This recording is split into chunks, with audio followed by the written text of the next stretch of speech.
Book unboxing today, combined with a look at the series that this is a part of and also like a mini review. This is a Greek mythology inspired fiction and it's more of like the YA scale, and it's part of a beautiful matching set of hardbacks, which is why I've ordered it. Now, don't judge a book by its cover when I show you the dust jacket, but this is the book. It is called A Beautiful Evil and it's by Bea Fitzgerald. We also have sprayed edges on this saying this love is cursed, but the main reason that I buy these books is for underneath the dust jacket, because they are always stunning. So this is underneath the dust jacket. We have a beautiful illustrated cover, a lovely spine with copper gilding, and then a slightly different design on the back. These really are just gorgeous. Now, to show you her other two books and why they're all so nice together, this is her first book, Girl Goddess Queen. This is still my favorite cover design. And then we have The End Crowns All, which is book 2.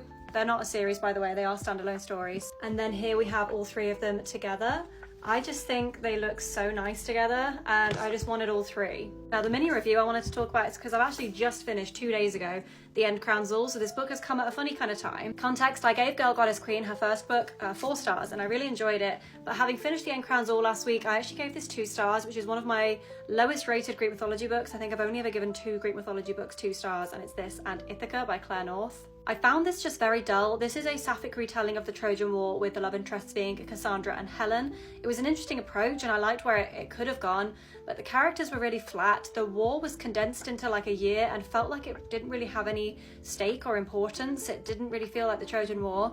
The characters were almost caricatures of themselves. They didn't feel authentic, they had no depth. And honestly, I was bored kind of throughout this book. The ending I also just thought was silly, and I just didn't like just how much the Trojan War was rewritten. So it's interesting that A Beautiful Evil should arrive now, just as I've kind of had a really big disappointment with book 2. Now, the main reason that I wanted to just give her one last chance, like third try, is because this one's about Pandora, and Pandora and the Jar is one of my favorite mythology retellings. However, I've not read that many retellings of it. I've read Pandora by Susan Stokes Chapman, which isn't a retelling, it's just like a historical fiction inspired by the story. But this is a straight up retelling. Again, Bea Fitzgerald puts big spins on the story. She doesn't follow the original myths, but I don't mind that. Greek mythology has been told and retold over thousands of years, so I have no problem with that if it's got a purpose and if it feels kind of like reasonable. So we'll see. Let me know if you've read any of Bea Fitzgerald's books, what you thought of them, but I think we can appreciate that it's pretty, even if this one isn't any good either, but we'll see.